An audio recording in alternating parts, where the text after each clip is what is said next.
प्रतापगढ़ के राणा सा यशवंत सिंह को जब लगने लगा था कि प्रताप सिंह किसी भी कहने पर भी कामयानी से विवाह नहीं करेंगे तो वह बहुत परेशान हो गए। वह एक दिन प्रताप सिंह के पास गए और उसे आए देखकर प्रताप सिंह बोले, बाबू साथे।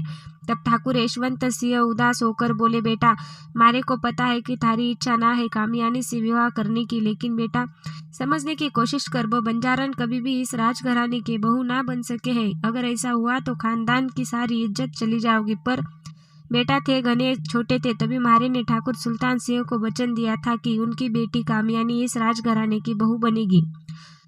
पहले तो मारे ने सोचा था कि कामयानी का विवाह लाखन सिंह से कर के मैं वचन निभाऊंगा, लेकिन लाखन सिंह तो भगवान की शरण में चला गया। बेटा, अभय सिंह का भी विवाह हो गया, ऐसे में थारे को ही कामयानी से विवाह करना पड़ेगा। अगर ऐसा ना हुआ तो हमारा वचन टूट जाएगा और एक राजपूत अपने वचन के खातिर अपनी जान भी दे सके है। बेटा, अब इस कुल की परंपरा, इज्जत, मान, प्रतिष्ठा और हमारी जान थारे हाथ में है।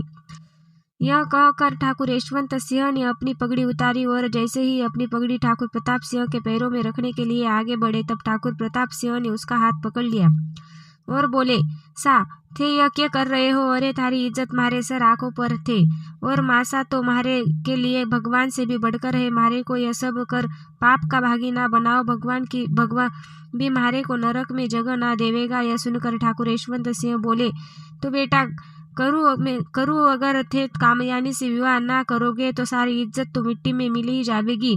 अब थे ही बताओ मैं क्या करूँ? इस इज्जत की जिल्लत भरी जिंदगी से मरना चौका है। यह सुनकर ठाकुर प्रताप सिंह बोले, ना बाबू साहब ऐसी बातों ना करो। अरे मारे थारे दुश्मन थे तो मारे लिए भगवान से भी बढ़कर हो और मारे जीते जी थारे मान, प्रतिष्ठा और इज्जत पर कोई आँच ना आवेगी। बाबू साहब दुखी ना हो। मारे को पता है कि मैं रोशनी से घना प्रेम करूँ हूँ, लेकिन शायद भगवान ने यह जन्म में भी हम दोनों का मिलना ना लिखा है। बाबू साहब मैं जीवन भर रोशनी को ना भुला पाऊंगा और ना ही उसकी जगह किसी को दे पाऊंगा, लेकिन थारी खुशी के खातिर जो थे कहो मैं करने के लिए तैयार हूँ। बाबू साहब थे ठाकुर सुल्तान सिंह को वचन दिया है ना, तो ठीक है, थारी खुशी के खातिर कामयानी से विवाह करने के लिए तैयार हूँ।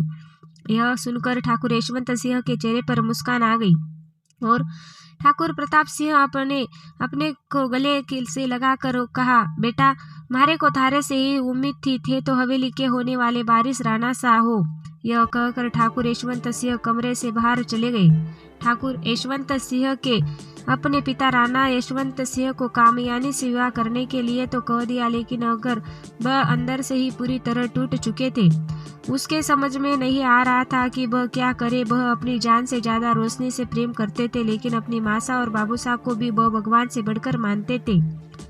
उसने अपने कुछ भगवान के भरोसे छोड़ दिया। उसने सोचा कि अगर इस जन्म में भी मेरा रोशनी को मिलना ना हुआ तो अगले जन्म में तो हम दोनों का मिलना जरूर होगा, लेकिन हमारे बाबू साहब और मासा की खुशी में भी हमारी खुशी है।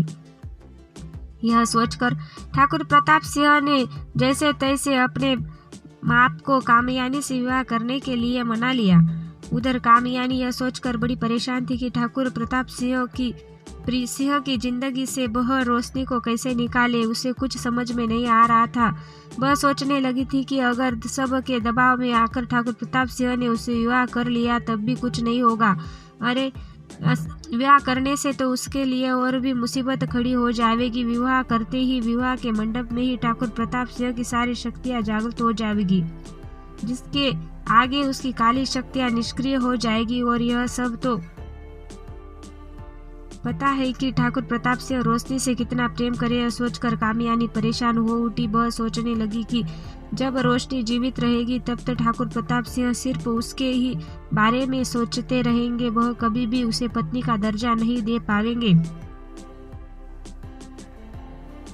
अगर ठाकुर प्रताप सिंह से आदि शक्तियां हासिल करनी है तो ठाकुर प्रताप सिंह से विवाह करने के बाद हमारे को ठाकुर प्रताप सिंह पर हर वक्त हर वह हक दे जो एक बिंदनी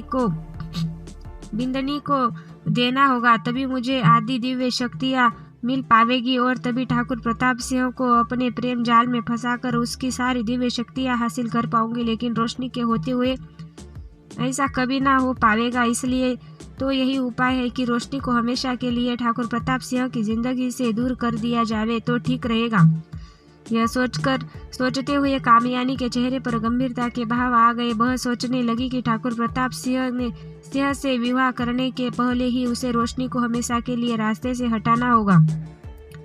प्रताप सिंह थोड़े दिन उसका शोक मनाएंगे और धीरे धीरे सब कुछ ठीक हो जाएगा। उसके बाद ठाकुर प्रताप सिंह के पास उसे अपनाने के सिवा और कोई रास्ता नहीं होगा और फिर वह उससे सारी दिव्य शक्तियां हासिल कर अपने मकसद को पूरा करेगी। लेकिन अगर उसे रोशनी को रास्ते से नहीं हटाया तो उसके लिए मुसीबत खड़ी हो जाएगी।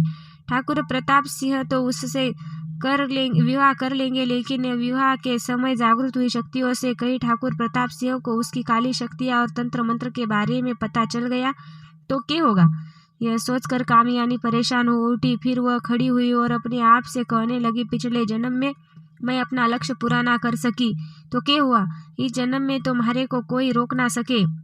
यह कहते हुए कामयानी के चेहरे पर एक मुस्कान आ गई। अब कामयानी जो कुछ करने वाली थी उसे देखकर पूरे धावनगढ़ और हवेली के लोगों की रूह कांप जाएगी। आखिर ऐसा क्या करेगी कामयानी जानने के लिए जुड़े रहिए मेरी इस कहानी के साथ।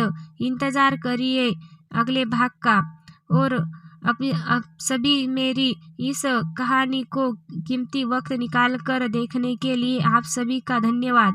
आप सबसे गुजारिश है कि इस कहानी को सुनने के बाद प्लीज़ कमेंट ज़रूर करिए कि आपको मेरी कहानी कैसी लगी है। धन्यवाद।